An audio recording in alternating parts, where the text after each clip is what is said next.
Thank you. Really appreciate that.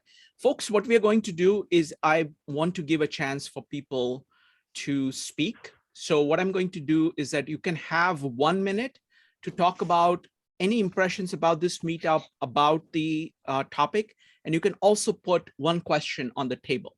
And so each person is welcome to speak for 1 minute, and then we'll see what all the comments are. The panelists can keep track of the comments and the questions. I will do the same, and then we will address some of them.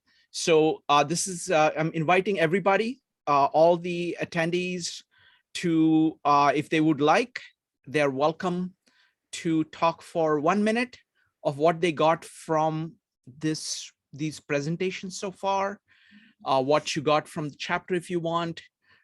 You can put a question on the table, 1 minute. Okay, so because I want to get as much on the table as possible from you guys, and then we can go ahead and see how to organize it, process it. It's going to be Jyoti, Jack, Houheneka, and Joe.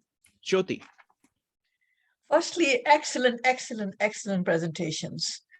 And I wish I had enough time to give each one of you your separate accolades, but I'm making it mess.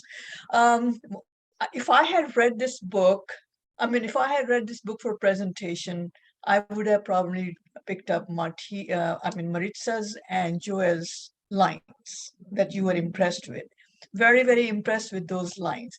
I just have to say real quick, I read this book long time ago in another world, another planet, every place, 16, 17 years. And I'm reading it now with you guys.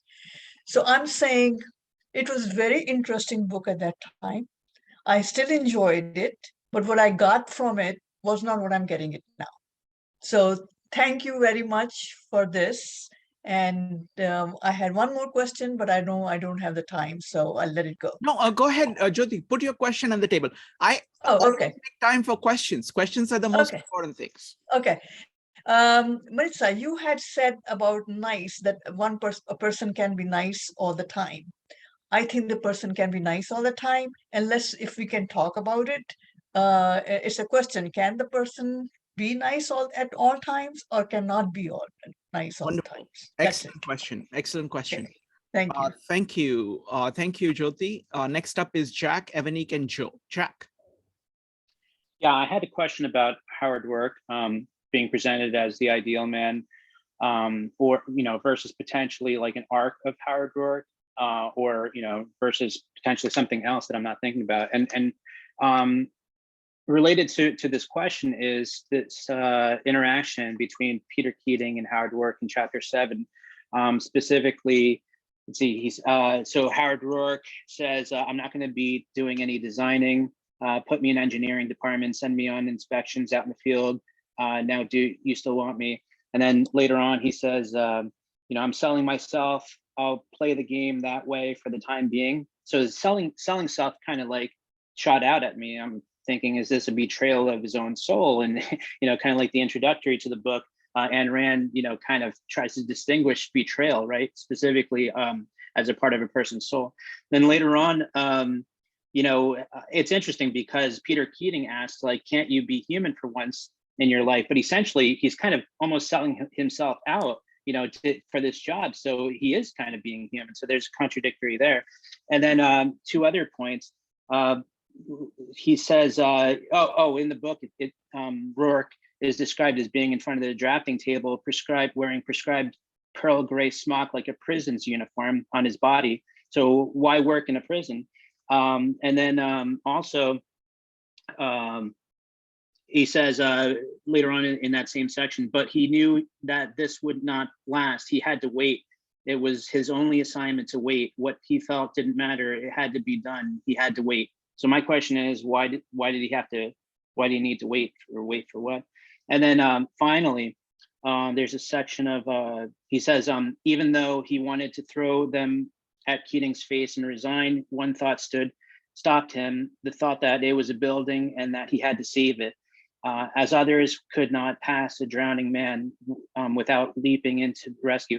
So anyway, Mike, getting back to the original question, is Howard Roark conflicted? Or is this showing weakness and saying that he isn't necessarily like going with the saying that he doesn't want to do design, but then he ends up doing design, like, he does it anyway? Or is this like a mechanism of the storytelling, essentially showing like an arc of Howard Roark throughout the book? Is this weakness, a weakness in the armor of Ayn Rand's ideal man? This inner conflict, like later, where Jack, I think well, I'll just leave it there. Yeah, yeah. I think you put your thought on the table very clearly, and we'll go ahead and address it. Thank you. Next up is Evanique, Joe, and Ben, and then I'm going to call on Iris. Evanique. Yeah, so I guess my question / commentary is, when Keating is trying to look for validation of others, is he giving away the responsibility for validating himself? So that's the first question. The second question is between the relationship between Keating and Dominique.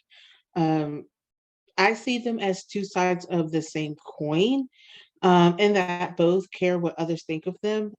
Keating wants everybody to love them, and Dominique wants people not to love her, in a sense. So I'm wondering, are they two sides of the same coin?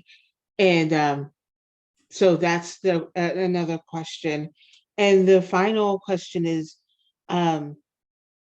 I personally see Roark as like a reflective figure, in that he reflects other people's insecurities, but he doesn't do it with his words. He does it with his presence, and he's not even trying.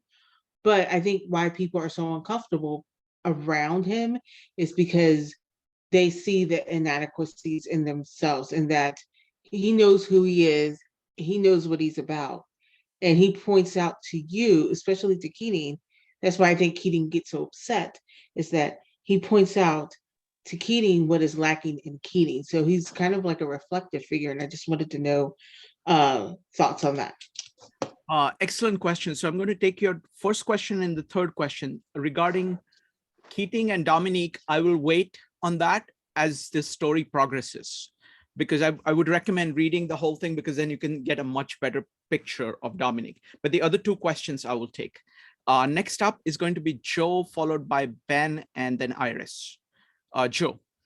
Yeah, so I mean, some of the presentations were just, all of the presentations were amazing today. I think that what I'm getting out of it, this book this time around, is a greater understanding of architecture and design in general, and the context of the times as well. The first time that I read this, I just bought it hook, line, and sinker. And I mean, other than the Mises reference that Rob had made, that's all I pretty much thought about, is this more of an economic perspective. So now I'm trying to think of it from an architectural and design perspective, which actually we've done by going through Louis Sullivan and actually looking at the design way and other things, just how important design and creativity actually are in a number of ways. I really found the interactions that were very, very interesting were the ones that Maritza obviously and Joia had brought up. That specifically, obviously, Ayn Rand's just critical of the conformist, of anybody that is conforming. But as Joia had pointed out very beautifully, by going out for a beer with Mike afterwards, this. I'm not going out with Peter Keating, but I am going out. It's kind of this, it's not a total renunciation of all these things. It's a picking and choosing of what I'm going to do. And I think that that's just a very good example of how he's an independent man. So what is Ayn Rand's, I guess my question that I would put out there for everybody is, what is Ayn Rand's on somebody that's a nonconformist? Because she's certainly not saying just be a nonconformist, because that's as equally as dogmatic as, but she's not saying being a conformist. But what is she saying about nonconformity? It would be my kind of question. So I think, yeah, and I think that these interactions are like really critical. These very small, like I remember reading that interaction with Mike years ago. And I always wondered why he went out for the beer afterwards. And I thought about it, and it really started to click what did objectivism and individualist actually meant within the context of the book, because it wasn't somebody that just totally rejected what the norms were. So I think those are just my brief comments. I mean, I could go on about a couple of other things, but yeah, this was a fantastic session. And Sherri, thank you for the architecture. I mean, it really was awesome. I mean, everybody was awesome, but that really just opens up my eyes. It gives me a new perspective on things, specifically from a design perspective, and the obituary as well is beautiful. Thank you. Thank you, Joel. That was great. Folks, we'd love to hear from you. So go ahead and type exclamation mark or raise your hand in Zoom in order to speak. Next up is going to be Ben. Ben, go ahead. Ben, you need to unmute. Okay. All right, here I am. Okay, I read this book ages ago, and in another lifetime, it feels like, in college. And I have two questions that rose out of these very fine presentations, mostly what Joia said, was that her name? Joia. About monolithic personality. And in the conversation with Keating, I believe you said something about the monolithic personality has no variation and answers in black and white and yes and no's. But I found the conversation with Keating, what was Roark saying was yes and no's. So I found that he lacked a full-blown character to me. And I believe that was because it was part of the storytelling, which was fine. But I also noticed that it was, I read it when everybody was reading Ayn Rand, and I didn't like what it did to my personality and the personality of my peers. They became very isolated, like I'm a rock kind of philosophy, and very, very arrogant. And that's a part of Rand that I don't like, and a part of Roark I don't like, is the arrogance. Now, I believe that people who are vertical, as you say, kind of have an obligation to help those who are in the horizontal world. But Ayn Rand seems to be into heroes and whatever the other is. And that makes me not like her. I mean, when I saw that you had a session on Ayn Rand, on one hand, I wanted to hear what people who are really into her have to say now. So I came on, and I really, I have to tell you guys that did presentations, you really made Ayn Rand more likable for me and also more human. My other question is, was Roark trying to be, was he trying to be anti-conformist, or did you just not give a damn about who was conforming or not? Excellent. Thank you. Folks, now let's raise some of the questions. Let me just list the questions, and then I'm going to call on the panelist to pick up any of these themes. We're running a little bit late, but I want to put these things on the table, and we'll go ahead and see what we can do. First is about, how does your response to Fountainhead change over time? Jyoti talked about reading it very young. Now, Iris also talked about reading it when she was very young. And now, how has it changed? Second, can you be nice all the time? Third, when Roark is working at Franken, is he compromising? Next, when Peter Keating is looking for validation from others, is he at the same time not validating himself? What is the connection between getting validation from others and validating yourself. Why is it that people are uncomfortable with Roark? Is Ayn Rand for non-conformist for the sake of non-conformist?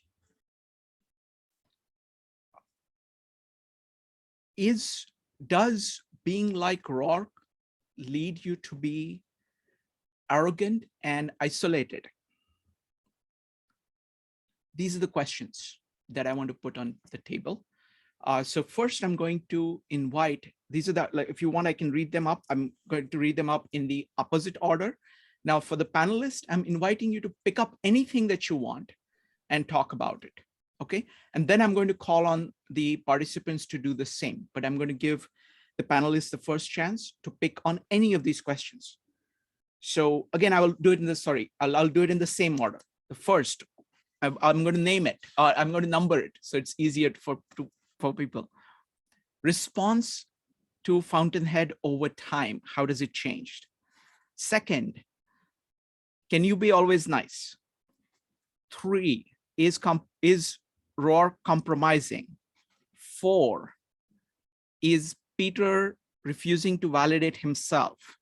5, why are people uncomfortable with Roark? 6, is Ayn Rand arguing for non-conformity for itself?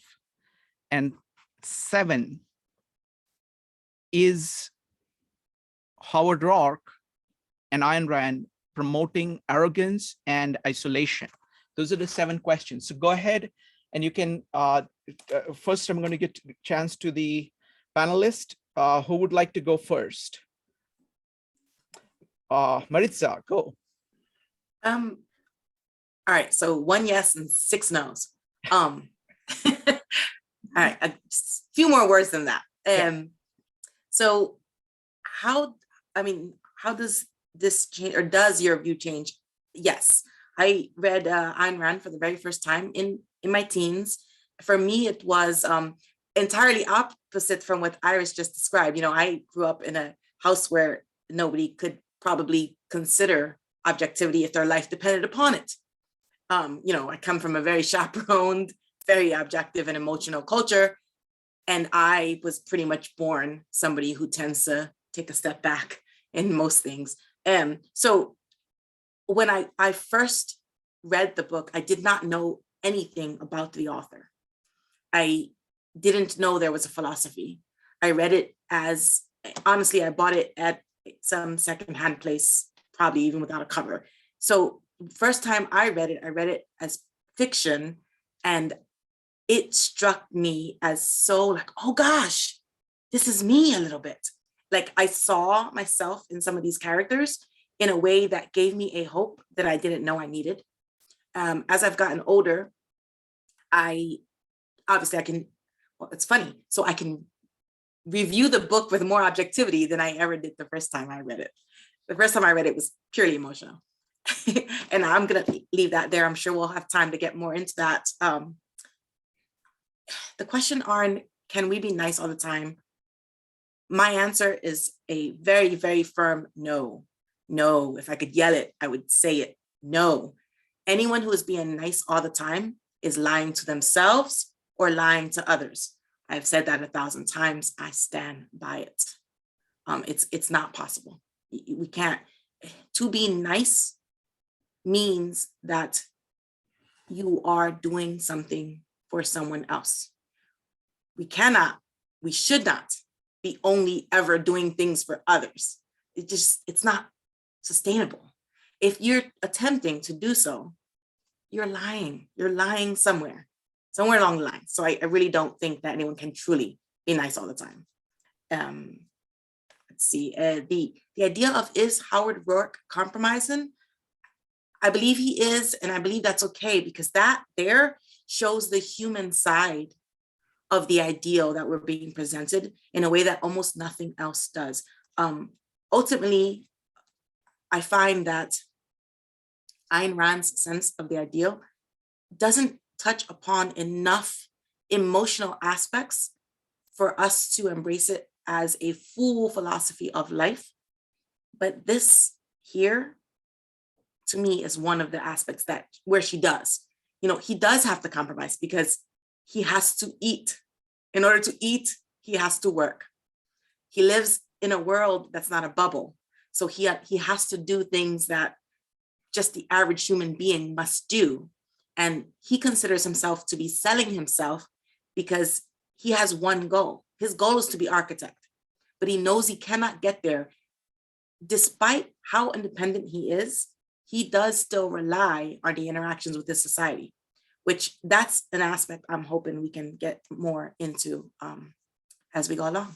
And I'm gonna stop there. Thanks, Shikan. Wonderful. Next up is going to be Rob and Sherri. Do you want to start? I'm gonna take a few things in. I think Okay, all right. Okay, so one question I want to deal with in the quickest possible form is this question of, is Howard Roark an example of non-conformity for its own? I would say Howard Roark's done, well, you know, is he non-conformist? Is he purposely doing the opposite of everybody else? And the answer to that is two words. It's Lois Cook. There's a whole character named Lois Cook that comes up later, and I think part 3 of the novel, who is specifically designed to address that because she embodies doing the opposite of whatever, you know, doing everything for shock value. So we're going to get to her later on, and that's Ayn Rand's answer to that. She guys contrasting that to Howard Roark's approach. So I'll just move along on that. The one thing I want to say though is about this issue of is he nice? Now, one of the things I want to point out is that, you know, I talked about that first meeting with Dominique and Peter, where she says, "I'm not a very nice girl. I don't do anything I never do anything for a good reason." You can't always take what her characters, even her good characters, what they say to be at face value, or where the work says, is that monstrous? Maybe so, I wouldn't know. You can't always take that at face value. Sometimes what she is stating that earlier on in the novel, and then goes on to show you the opposite, because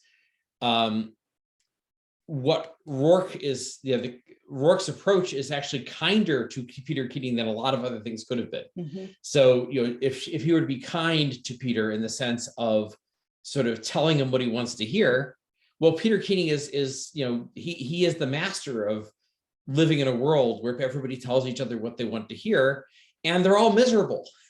Right? So Roark is trying to be kind. I think specifically, if you think of a scene early on where Keating asks Roark for advice, and Roark takes him very seriously at first and gives him, you know, when he thinks Peter's actually listening to him, he says, you know, takes him very seriously and gives him fundamental good advice. Roark is not mean to Peter Keating ever. He actually, when asked for advice, he actually offers what he sees as the actual help, the actual thing that Peter needs, and not what Peter thinks he needs. And so one of the things that's kind of works out later in the story, but is that she, I think, deliberately creates the sense that no, Roark's not kind and Dominique isn't nice, and at the same time that she's going to, in some ways, she's playing into the expectations, you know, that you have as the reader going in. And then she's going to then subvert those expectations and invert them at a later point, because, you know, by the end of the novel, who's nicer to Peter, Ellsworth Toohey or Howard Roark? Right? Howard Roark is actually much better to Peter himself in terms of his interests. If he'd listened to anything Howard Roark told him, he would have been much better off. And it's his so-called friends like Ellsworth Toohey who are the ones who end up, you know, using him and abusing him and luring him on, encouraging him to go on to his destruction. One last thing, I'm also and also this thing of him being arrogant and isolated. I think early on in the book, he's a little isolated, and I think it's on purpose because she's trying to put him, you know, in this position where he's in an adversarial position. He's not just rising up through easy steps. He has to struggle. So she has to be somewhat isolated early on, but we've already begun to see early on, he will make connections. And I think what's really coming up, he's made this connection with Mike. He will make connections with people who share his outlook and with whom he has things in common. And one of the things that happens over the course of the novel is this guy who's this, you know, isolated person alone actually acquires this set of friends, this social circle of his own that grows. And I think that the scene with Mallory, with Stephen Mallory that's coming up, is one where actually we see Roark as a compassionate person, Mhm. as someone who has compassion towards someone else's suffering. So you start to see him drawn out over the period of novel into these series of important social relationships. And I think Ayn Rand very specifically, now I think here's the thing, I think there are a lot of young people, sometimes young people who read this novel and they become isolated and arrogant. But That's the thing. if Yeah. you look at Roark, the way he's written, he's never really arrogant in the sense of never making a point of his own superiority to other people, because that's just not how he thinks. So that conversation he's having with Peter, he says, I like the part where he says to Peter, why are you saying these things? I never said anything to you. I never asked you to make any choice. And it's a lot of it is it's Peter's defensiveness, because he realizes the contrast between him and Roark without really being able to define exactly what it is. And let's see. Oh, and the last thing, just want a brief moment about him selling himself. I don't see him as selling himself here, because he says, have me do the engineering. Don't ask me to design, have me do the engineering. When Franken brings him in, by the way, I love the fact that Maritza always says Francon, which is she's giving the Spanish pronunciation, whereas we all say Franken. Midwestern Franken. Yeah, Franken. Anyway, we like yours better. We've been talking about it back here. When Franken calls Roark in and says, I want you to design a building the way Cameron would have done it. Oh, no, he got fired. Yeah. When Franken says, I want you to design this building the way Cameron would have done it, but with, neoclassical details. And he says, no, that's where he's tempted. He gets that's where he would have to sell himself out, and he doesn't. I think he gets closer to selling himself with John X. Knight, because he's actually doing full designs and then having them be stolen and bastardized. But with the point of all this, though, is that for the purpose of the novel, he has to be drawn into positions where he is put to the test on whether he'll sell himself. So that's the purpose of him. That's why he had to go work for Guy Franken, and that's why Franken had to get a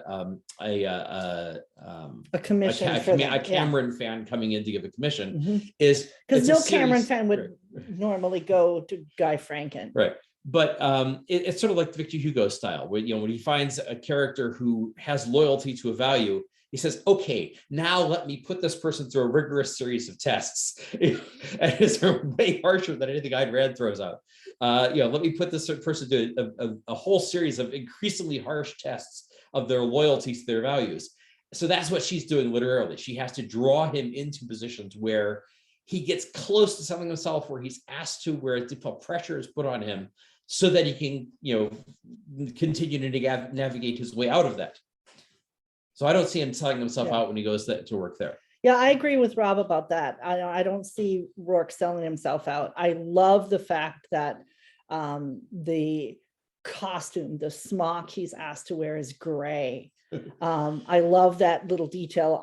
She thought that out. She thought, okay, we're going to give them all smocks because later on we're going to put one on Roy. She thought that out, but he's not compromising, because one, he ends up working there because he's gone to his last dollar. He's lost his lease. He's lost his electricity. He's lost the phone. He has waited every last client that he had available to him at that time. And he's waiting for someone to recognize what he can create for them. And at that time, he still needs to put food on the table. So that's when he takes the job, but he's doing the engineering. The thing that's not compromising is he's still solving the problems. He's not solving the whole problem. He's solving a part of the problem, the engineering aspect of it. On whether or not Roark and the arrogance of Roark, I like to point out in this case, there's a whole bunch of scenes where Roark is answering just very simple yes or no answers. And some people respond to that as arrogance, or that it's just that he's kind of to himself. But the thing is, we get this detail when he meets Mike. when he meets Mike and she makes mention that a friendship develops with a handshake or a look of understanding, like these people get each other now. We've all had these experiences with friends of ours. We've all had those where you just, something happens and you just know that that other person gets you at a deeper level than the clerk at the grocery store. There is a bond that forms there. And that bond often happens in a non-verbal way. And I think that sometimes that what some people read as arrogance is really just that at the beginning of the novel, he's not effusive to other people. He's making those connections. We really only see that one, and well, then we see Heller, of course, those connections. Remember, in both of them, there's a connection and a bond made with very few words. In fact, the connection with Heller happens at he doesn't even, they leave the office and end up in a restaurant and he still doesn't know the architect's name. You know, there's a handshake that happens in their eyes. And the whole scene with Heller, I love about love about the whole scene with Heller in John Knight's office is the whole thing happens, they leave the office and Roark hasn't said a single word. Yeah, nothing. It's all been about the lines. The one question about why does Roark make everybody uncomfortable? I think it's because he's the people who become uncomfortable in his presence are the people that are looking to have a mirror shine back to them. But Roark doesn't do that. And so it's like for Peter Keating to have the world, and we see this many, many times, it's described that when he wins an award, maybe that's next week, when he wins an award and people are applauding him, that's 1,000 faces shining to him, giving him value. Oh, that's his graduation. At his graduation, what comes up in another too. And all of these scenes where we see him needing to have that reflection that gives value, it's essentially his oxygen. So all this hoi polloi of the world responding to Keating, that's what gives Keating his oxygen to live by. But Roark doesn't do that, because he's unaware that others would need that, because that's not his air. So when Keating's in Roark's presence, Keating feels uncomfortable because Roark isn't giving him any oxygen. He's not giving him what he needs essentially to live. And that's what makes him uncomfortable. I think the other question was about the reading of The Fountainhead over time. I am completely fascinated by my response. What I see, I don't take the novel differently, but certain characters or certain scenes or something have a different impact over time. And I'll tell you just very briefly, I first read this probably between 33 years ago. My second year of architecture school, having, I will very briefly say this, having been kicked out, I had student after student come to me and said, have you read The Fountainhead? And they've been saying this to me for years. I hadn't ever read it. I was too busy. And I remember very vividly responding once to somebody and I said, oh, okay, is that the book about an architect? I don't have time to read that, and walked away until a friend of mine physically thrust it into my hands and said, you have to read this book. So when I read it the first time, I got to the 17 pages in with the scene with the dean, and I shut the book, slapped it on the table and said, well, damn. Okay, now I have to read. So that was my first response. Many years later, I have a different sense of Cameron. Not that I see myself in him, but I see the pain he knows Roark's going to have to go through, and that he doesn't want it to not happen, because he knows it has to happen. But I see that differently. And this time reading through it, now I'm a mom, I've got a 14-year-old and a 12-year-old. I have been at a whole new deep level of horrification reading Peter's mother, and the things that she does. And you know that poor Peter from toddlerhood has been hearing his mother yap, you should be doing this, you should be doing this. Oh, don't bother listening to me, Petey. I'm just your mother. She invented passive aggressive behavior with his mother. I didn't grow up with it. I really don't think I've done that to my kids, but boy, just seeing that as a mother, reading those lines is just a whole new level of depth of aversion to that character. Thank you, Sherri. I'm going to have Joe go first, and then Joia. Joe, go ahead. Yes, thank you. I have something pending, so I appreciate that. How does my view change after reading this? I guess it's 24 years later, and it's actually kind of changed completely, because I read it, and I read it with some other people, that it was almost, you become a little bit arrogant and not really understand what individualist really means, and you start to look at it from yourself perspective, like the self-made person perspective, and not necessarily a perspective of virtue. And I think that that's kind of something that where you kind of grow up a little bit when you read this at a younger age versus reading it now. So that was one of the things that changed. The other aspect of it I already mentioned, just a deeper appreciation of the nuances of the book itself, specifically architecture in general, and going through some of life's experiences, just understanding what it really means to have, kind of like when you look at the ground of something and what its form is and what it permits for, that to me is really kind of what's opening up my eyes this time around. I mean, and I'll give you just a perfect example, a really brief one. I remember somebody was building a golf course that I knew, and they spent a lot of money on it, and the ground didn't permit for what it was supposed to be like. And they were trying to match, they were rejected from another very prestigious golf course that's just up the road in New Jersey. That's one in the world.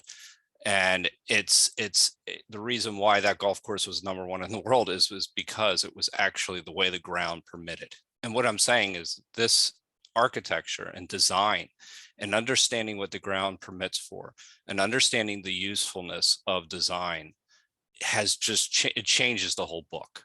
In this particular instance, it really changes the way you look at the book. When it comes to the idea of being nice all the time, I think that there's another interesting perspective. I think it's depending on how you define nice. I think if you're consistent, and that's what Roark is, he's consistent in how he behaves with everyone, that is charity, right? We think of charity as actually actively doing something for someone else. And that's not necessarily always charitable. I mean, I would say it's more towards virtue of being honest with someone else and actually, just being who you are with someone else. That's an act of kindness in and of itself. So we don't have to necessarily equate it to kindness to an act per se. And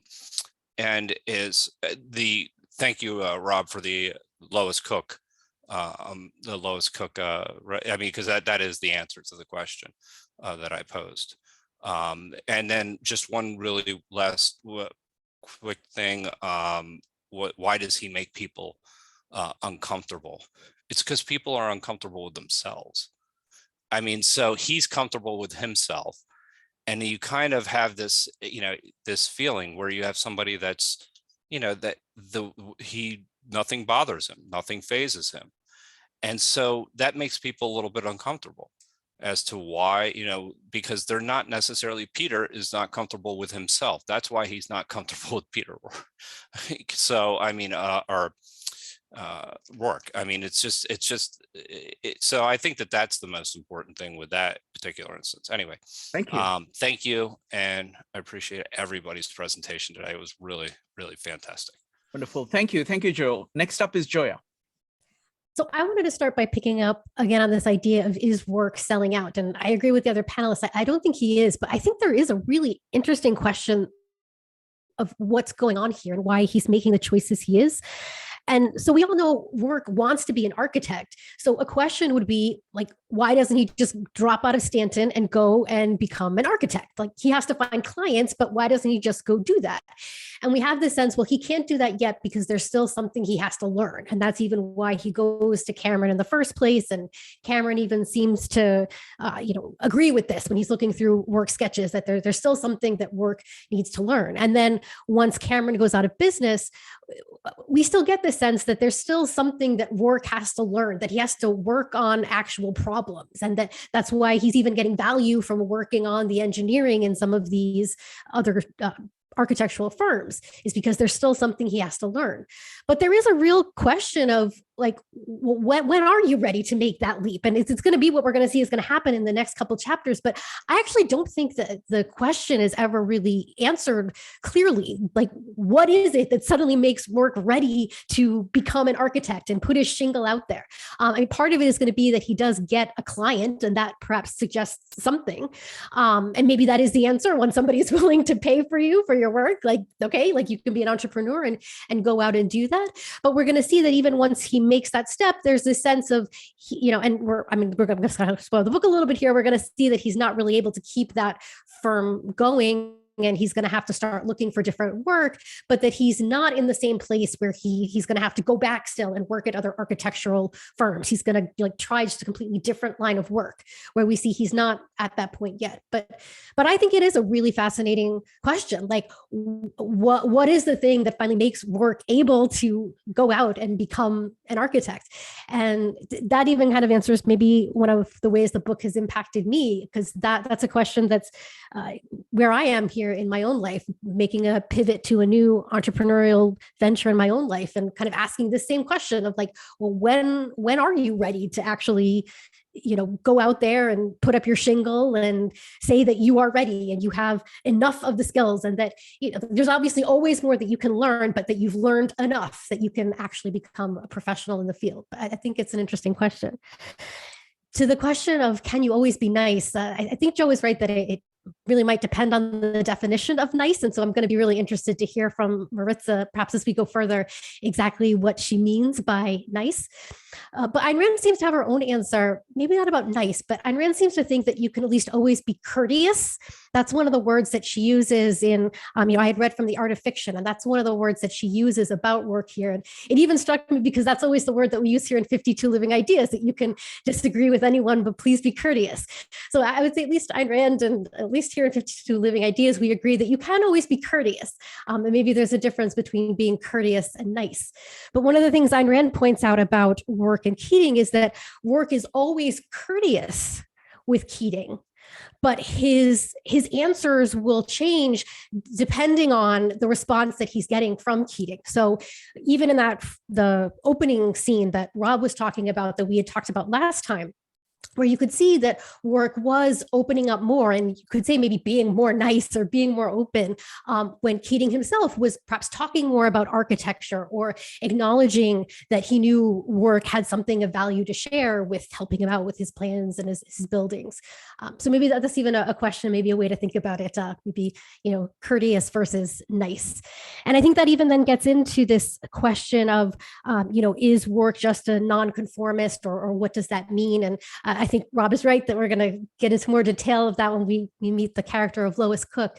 But I think what we're already seeing is that Roark clearly is not just a non-conformist for the sake of non-conformity, as Joe was even pointing out, that it's not that he's just not going to go out for a beer with someone because that's what people do. We see that Roark will go out for a beer with Mike. And I think what we're already seeing is this idea that it really does depend on Roark's values, that Roark is someone who has developed his values. And then when he meets people who share those values, that, he's not just going to be all fighting and renunciation, as Keating suggests, that he is going to be someone who is open to, even what we might consider more the conformist or normal or typical ways that people socialize with each other. But the thing that really is unique is because Roark has really unique values.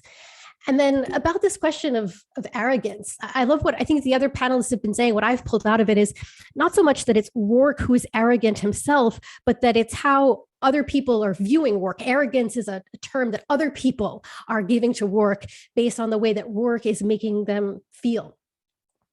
And one of the things that's really interesting to me, and this also, I guess maybe it answers the way that my appreciation for the book has changed.